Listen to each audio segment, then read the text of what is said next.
Welcome to this lesson on how to replace the insulin reservoir or cartridge and infusion set of the Kaleido insulin pump.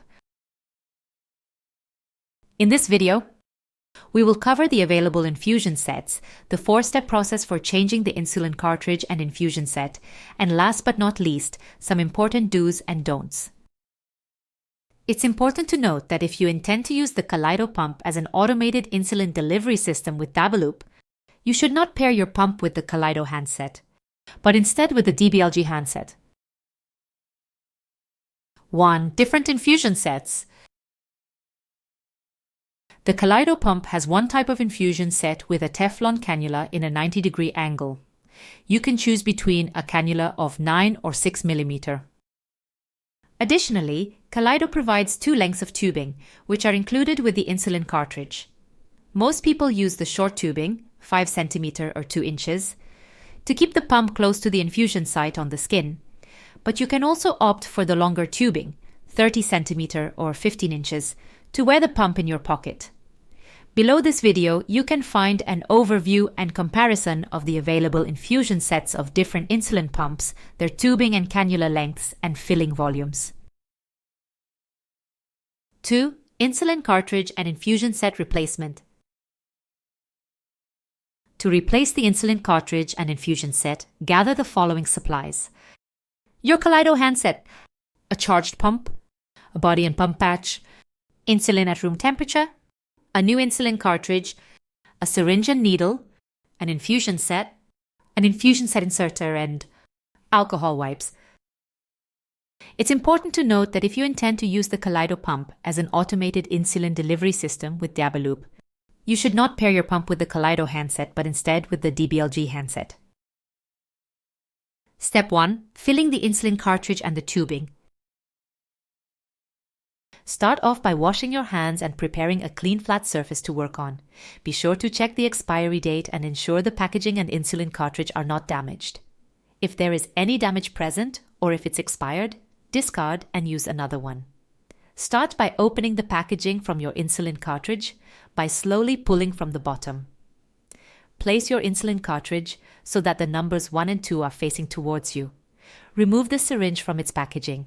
Without moving the plunger, push the tip of the syringe firmly into hole 1. Carefully pull the plunger all the way up to the top of the syringe. You should feel some resistance. This will remove any excess air from your insulin cartridge. Now, remove the syringe from hole 1 and push the plunger back towards the tip of the syringe. Next, remove your needle from its packaging. Push the needle onto the tip of the syringe until they are connected. Take your room temperature insulin vial, check the expiry date, and clean the rubber stopper with an alcohol wipe before use. Remove the needle cap from the needle. Draw the plunger back to fill the syringe with 2.5 ml of air. Place the insulin vial in front of you onto the flat surface. Carefully push the needle through the rubber stopper of the insulin vial. Push the plunger all the way in to put all the air from the syringe into the vial. Keep holding the plunger down. Turn the vial with the syringe upside down and slowly pull the plunger down till you've drawn 2.5 ml of insulin. Give the syringe a few taps on the bottom to push any air bubbles up towards the needle. Push the plunger upwards to push the air bubbles back into the insulin vial. Ensure that there is 2.5 ml of insulin in your syringe. Check the syringe for air bubbles. Some small champagne-sized air bubbles are acceptable. Remove the syringe from the insulin vial.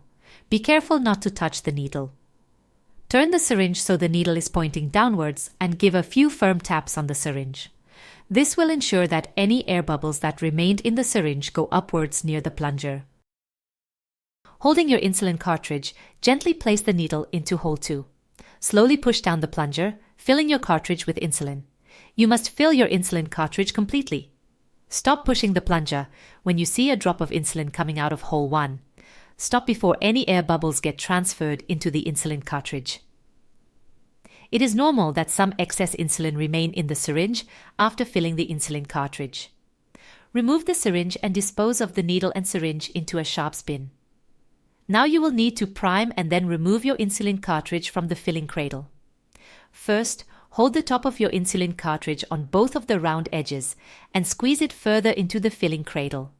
This will unhook the plastic tab. Then squeeze downwards fully into the filling cradle twice and then release the insulin cartridge. It is important that this action is done twice. You can now remove your insulin cartridge from the filling cradle. Turn your insulin cartridge over, squeeze the tabs on either side of the insulin cartridge connector, and then lift up to unclip it. Finally, have one last check to make sure there are no large air bubbles in the reservoir. If large air bubbles are present, discard and use another insulin cartridge. If they are champagne-sized air bubbles, that's generally okay, and you can use this insulin cartridge. If you see any air bubbles in your insulin cartridge, check your user manual for what is acceptable or what is not. Your insulin cartridge is now fully filled, primed, and ready to use. Now it is time to prepare and wear your pump. Step 2. Infusion set placement. You'll need to consider where your pump will be placed in relation to your infusion set. Start by washing your hands and choose where you'd like to position your infusion set. Prepare the area by cleaning it with an alcohol wipe. Allow your skin to dry naturally. Check the expiry date and ensure the packaging and infusion set are not damaged or expired before use. Peel open the paper lid. Remove the protective circle of plastic that's sitting on top of your infusion set. Press the button on the top of your inserter to make sure it's ready to use. Take your inserter and line it up with the top of your infusion set. You can do this by making sure the gap in the base of the inserter sits above the tabs on the infusion set's plastic cap. Push the inserter firmly onto the top of your infusion set. Push down until you hear the infusion set click into your inserter. Lift your inserter out of the packaging and check if the needle is straight. Be careful not to touch the needle. It's important that it stays sterile. Peel the paper backing off the sticky part. Try not to touch the sticky area. If possible, use one hand to hold your skin taut of the area where you want to place your infusion set. Use the gap in the base of your inserter as a guide for where your insulin cartridge connector will connect to your infusion set. Use your other hand to position your inserter on your skin. When your inserter is in the right place, firmly press the button at the top of your inserter. Keep the inserter pressed firmly onto your skin to aid the insertion. This will push the infusion set into your body. Now pull your inserter away from your body in a straight line without twisting it. Put the inserter aside for now. Be careful not to touch the needle. Gently rub the adhesive plaster around the edge of your infusion set to make sure it's sticking to your skin properly. If the infusion set is peeling from the skin at this stage, it's unlikely that it will last for 3 full days of wear. If this is the case, you should remove it and try again with a new one. Now you need to dispose of your needle. Don't forget to keep your inserter safe, ready for next time. Step 3. Preparing your pump. Turn your handset on. Have your fully filled insulin cartridge ready to go. Hold your pump with the pump's white parts facing towards you. Hold your insulin cartridge above the space and line it up, tipping it to feed the tubing into the cartridge tubing groove. Gently press the cartridge tab to feel it click into place. Never push your insulin cartridge straight in or put excessive force on it. This can damage the pump and cartridge. When inserted correctly, you will hear 2 beeps to signal your pump is now ready to be connected to the handset. If everything's good, the back of the insulin cartridge will sit flush with the back of the pump. Only if this is the first time you use this pump, a message will pop up on your handset, letting you know your pump is ready to pair. Make sure your pump color matches the pump you are trying to pair. When you are ready to pair, press Enter to select pair. The pairing process may take up to a minute. Once pairing is successful, the handset will show a confirmation message. The pump will beep 3 times to let you know pairing was successful.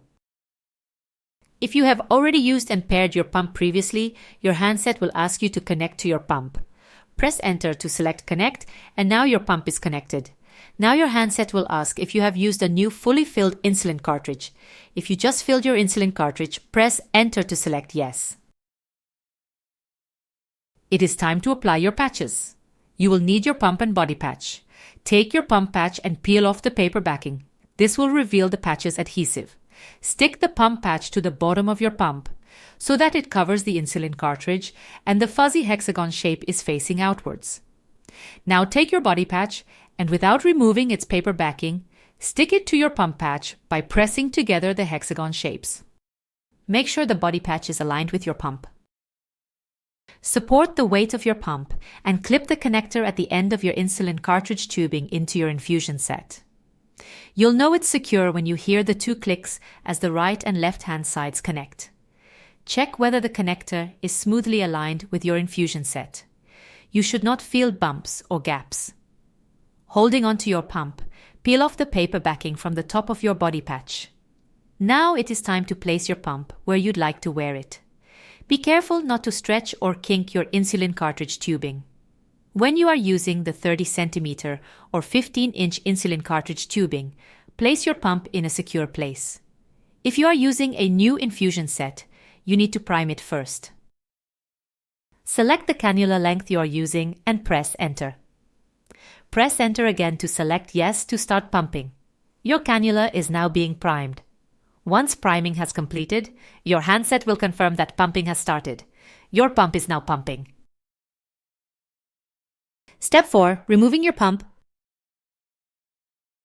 If your insulin reservoir is empty, or when you have used the pump for 3 days, you'll have to stop and remove your pump. You can do that by going to the status section and tap Stop Pumping. You'll receive a confirmation. Then you can remove your pump. Start by washing your hands. Gently squeeze the tabs on both sides of your insulin cartridge connector. Lift it up to unclip it from your infusion set. Lift the pump away from your body patch. Next, gently remove the body patch from your skin as well as the patch from the back of your pump. Take your insulin cartridge out of your pump by pulling on the tab. And finally, remove your infusion set. Dispose of your infusion set, insulin cartridge, body and pump patches according to local regulations. Place your used pump on the charging dock. It will take about 2 to 4 hours to fully charge your pump. 3 do's and don'ts. Here are some important points to keep in mind. You should replace your insulin cartridge when it's empty or after 3 days of use. This is also a good time to switch between your 2 pumps for recharging. The infusion set should also be changed at least every 3 days. Ideally, you can do everything together, but if needed, you can replace the parts separately. If your insulin cartridge empties before 3 days, or your pump battery is empty, you can do a separate replacement more quickly. The Kaleido pump is compatible with Novorapid and Humalog with a concentration of 100 units per milliliter. The cartridge always has to be filled with 200 units of insulin. Do not reuse insulin reservoirs. Doing so may contaminate your insulin, lead to infection, and possible under or no delivery of insulin. Do not reuse body and pump patches or use them longer than 3 days. Doing so may lose their adhesive properties, which could result in your pump becoming detached during use.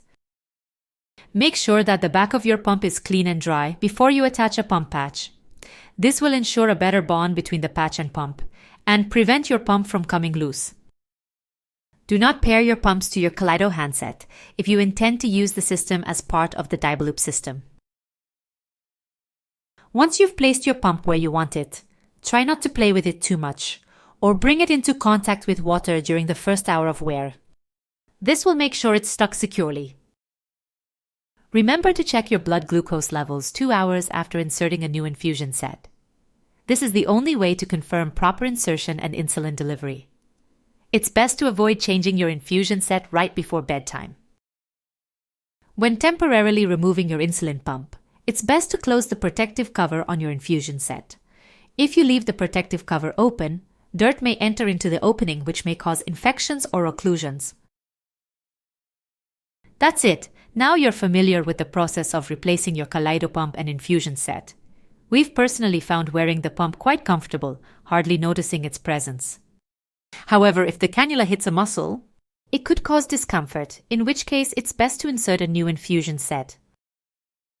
If you're unsure about the replacement steps, clear explanatory videos are available on Kaleido's YouTube channel. Especially in the beginning, it is helpful to use these videos when you replace your insulin cartridge and infusion set.